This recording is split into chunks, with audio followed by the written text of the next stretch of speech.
வணக்கம் நண்பர்களே. ஈரான் மற்றும் அமெரிக்கா, இஸ்ரேல் இடையேயான போர் கிட்டத்தட்ட 25 நாட்கள் ஆயிடுச்சு. கொஞ்சம் கொஞ்சமாக அதிகரிச்சுக்கிட்டே தான் போயிட்டு இருக்கு. இருக்கக்கூடிய சாத்தியக்கூறுகள் எதுவும் தென்படலை. ட்ரம்ப் ஆனால் அனௌன்ஸ் பண்ணியிருக்காரு, நான் 5 நாட்களுக்கு இடைக்கால நிறுத்தம் செஞ்சிருக்கேன், சீஸ்ஃபயர் மாதிரி. ஈரானோட பேச்சுவார்த்தையெல்லாம் நடத்திட்டேன் அப்படின்னு ஈரான் அதை மறுத்திருக்காங்க.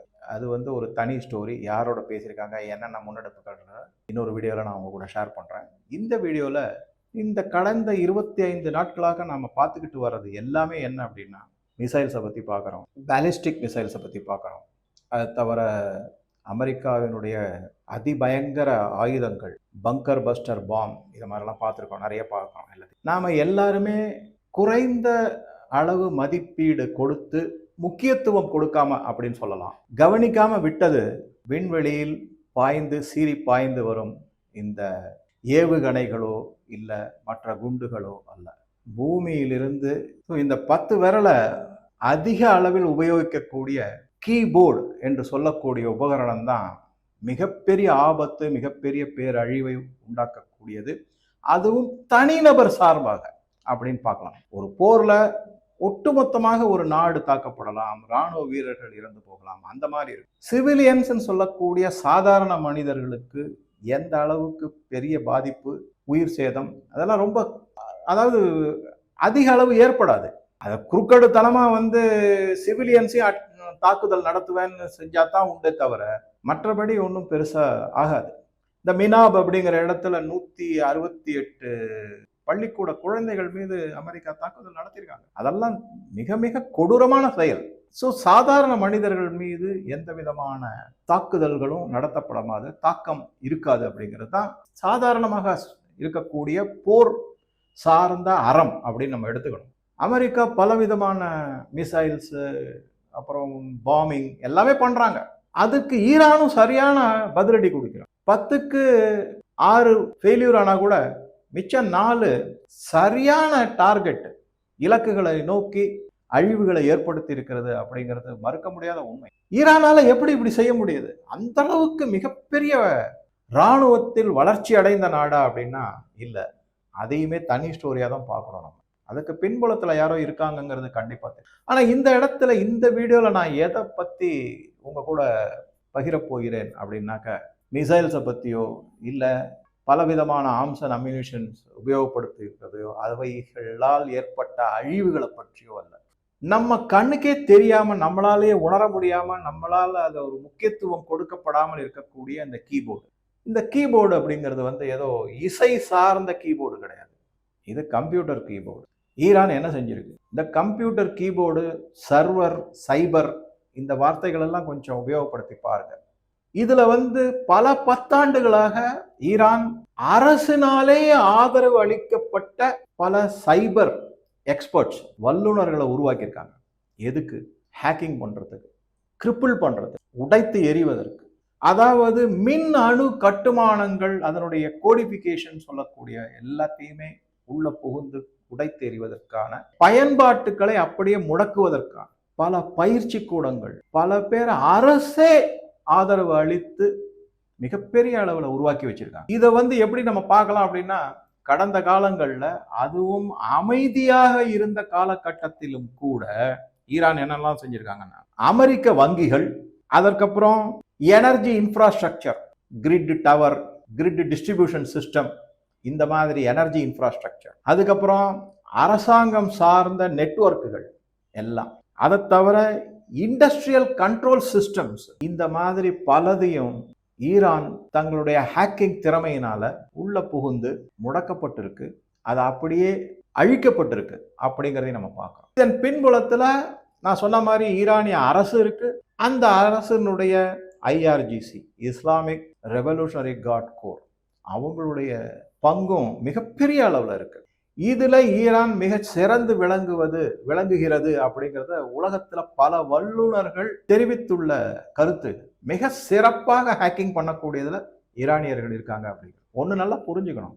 2500 இருந்து 3000 வருடம் அவங்களுடைய நாகரீகம் எல்லாம் வளர்ந்து வந்திருக்கு. ஒவ்வொரு ஜெனரேஷனுக்கும் அடுத்த ஜெனரேஷன் வரும்போது ஜெனட்டிக்கலி இம்ப்ரூவ்டா தான் இருக்கு. நான் என்னுடைய மாணவர்களே சொல்றேன், நீங்கள்லாம் இளைஞர்கள், என்னை விட நீங்க புத்திசாலி. ஆனா உங்களை விட நான் எந்த இடத்துல ஒரு சிறு அளவு அதிகமா உயர்ந்து நிற்பேன் அப்படின்னு பார்த்தீங்கன்னா என்னுடைய அனுபவ அறிவு உங்களை விட சிறந்ததா இருக்கும். ஆனா புத்திசாலித்தனத்துல கண்டிப்பா மாணவர்கள், இளைஞர்கள் வயதானவர்களை விட புத்திசாலியாத்தான் இருப்பாங்க. இது தவிர்க்க முடியாத உண்மை. நம்ம எல்லாரும் இதை ஒத்துக்கணும். இதை ஒத்துக்காதனாலதான் ஃபேமிலிக்குள்ள சண்டை சச்சரவுக்கு மிஸ் அண்டர்ஸ்டாண்டிங் எல்லாம் வருது. இதை ஒத்துக்கிடுங்க.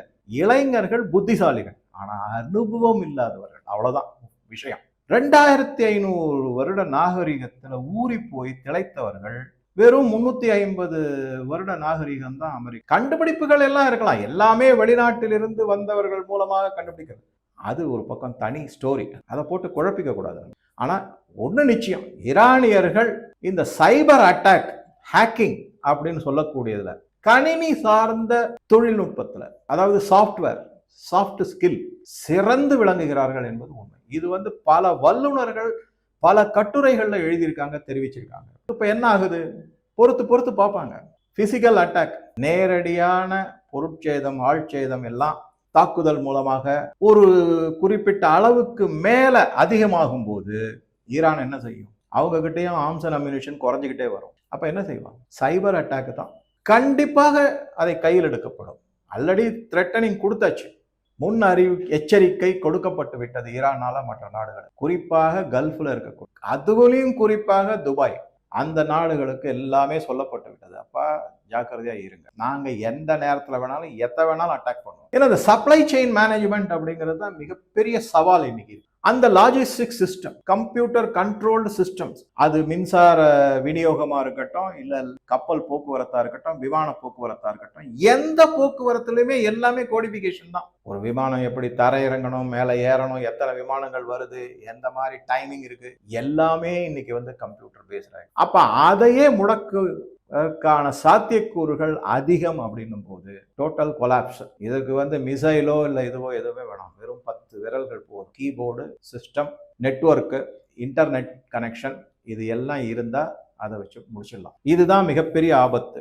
இந்த இடத்துல தான் பொதுமக்கள் எப்படி பாதிக்கப்படுறாங்க அப்படிங்கிறத பார்க்கலாம். இதுல நான் பல உதாரணங்கள் இருக்கு. போக்குவரத்து அடிபடும், அதே மாதிரி விநியோக முறைகள், அது எல்லாமே அடிபடும். அது உணவுப் பொருட்கள் இருந்து எரிபொருள்கள் வரைக்கும் அடிபடும். எல்லாமே முடக்கப்படலாம் அல்லது மாற்றி அமைக்கப்படலாம். தாறுமாறாக செயல்படக்கூடிய சாத்தியக்கூறுகளை அதிகமாக்கலாம். ஆனா நான் ஒரே ஒரு உதாரணத்தை மட்டும் எடுத்து, அது நமது வங்கி கணக்குகள் அப்படிங்கிறத பத்தி தான் நான் எடுத்துக்க போறேன். அந்த ஒரு உதாரணத்தை எடுத்துக்கிட்டு இந்த வீடியோல சில தகவல்களும் உங்களோட ஷேர். இன்னைக்கு பொறுத்த வரைக்கும் நவநாகரிகமான உலகுல பண பரிவர்த்தனை அப்படிங்கிறது எல்லாமே மின் அணு, மின் அஞ்சல் சார்ந்ததாகத்தான் இருக்கு. நெட்வொர்க், அதன் மூலமாக தான் போகுது. எல்லாருக்கிட்டையும் யூனிஃபைடு பேமெண்ட் இன்டர்ஃபேஸ், யூபிஐ இந்தியாவில், இல்லை ஸ்விஃப்ட் போன்ற பல சிஸ்டம்கள் இருக்கு. அதுக்கு உள்ள அந்த உள்கட்டமைப்பு என்று சொல்லக்கூடியத்தின் உள்ள சிஸ்டம், உள்கட்டமைப்பு, அதன் உள்ள பூர்ந்து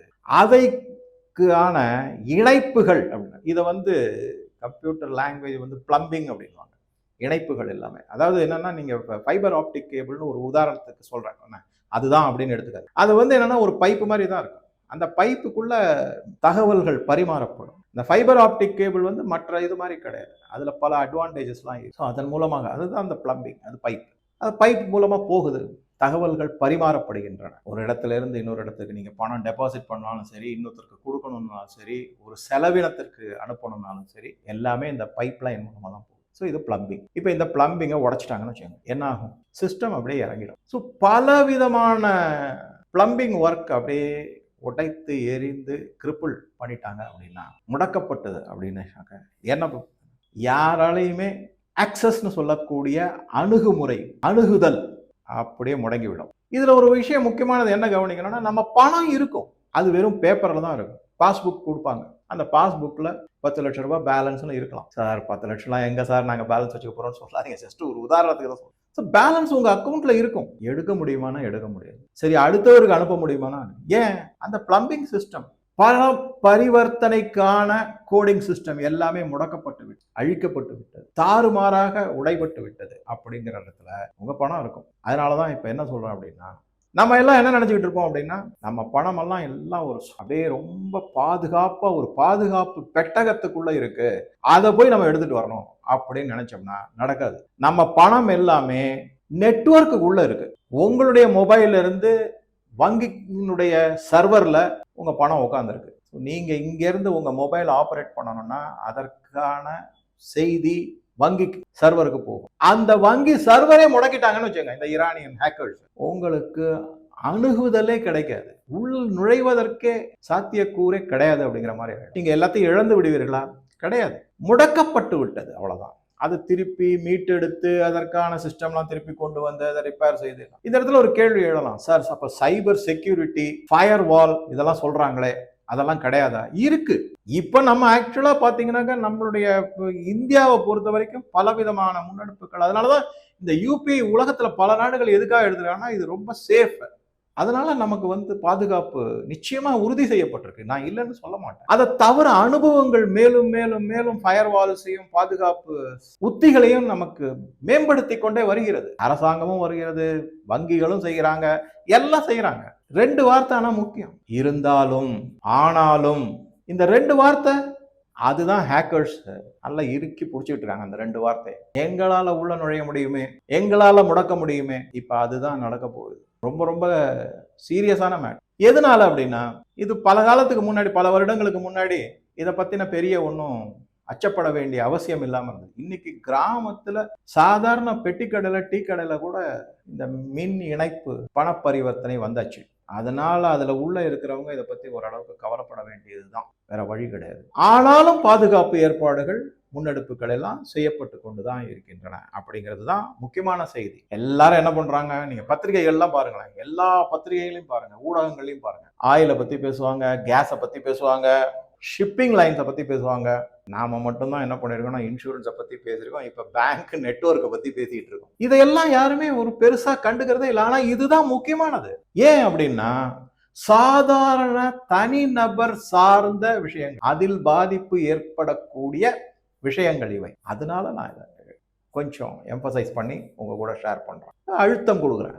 இதை கொஞ்சம் யோசிங்க அப்படின்னு. இன்னைக்கு எல்லாமே டிஜிட்டல் மயம், டிஜிட்டல் யுகம் அப்படின்னு சொல்லலாம், டிஜிட்டல் ஏஜ் அப்படின்னு சொல்லுவாங்களா, அந்த மாதிரி. அப்ப என்ன ஆகுது, அந்த டிஜிட்டல்ல தவறுகளை இழைக்கக்கூடிய அளவுக்கு செய்ய முடியும் அப்படிங்கிறோம். அப்ப தவறுகள் நடந்ததுன்னா பாதிப்படைவது சாதாரண தனி மனிதர்கள் மட்டும்தான். ஒரு குடும்பமோ தனி மனிதரோ அவங்க தான் பாதிப்படைய போறாங்க. பண பரிவர்த்தனை இல்லாம எதுவுமே நடக்காது, முடக்கப்பட்டு விடும் எல்லாமே. ஸோ எதெல்லாம் பேமெண்ட் சிஸ்டம், அதை அட்டாக் பண்ணலாம்.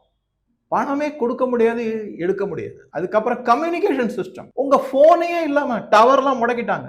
ஏதோ ப்ரோக்ராம் செஞ்சு டவர்ல இருந்து வர சிக்னல் எல்லாமே முடக்கப்பட்டது அப்படின்னா எல்லாமே மின்னணு சாதனங்கள். So tower, communication system, first payment system, communication system, அதுக்கப்புறம் எனர்ஜி சிஸ்டம். இது மிக மிக கொடூரமானது. கியூபாவை பத்தி ஒரு வீடியோ ரெக்கார்ட் பண்ணியிருக்கேன், அதை உங்க கூட ஷேர் பண்றேன், நல்லா இருக்கும். போன 1-2 வீடியோல நான் சொல்லியிருக்கேன், மும்பைல எப்படி எனர்ஜி, அதாவது எலக்ட்ரிசிட்டியை கம்ப்ளீட்டா முடக்குச்சு சைனாவினுடைய ஹேக்கிங் சிஸ்டம். அவங்க தான் பண்ணாங்க.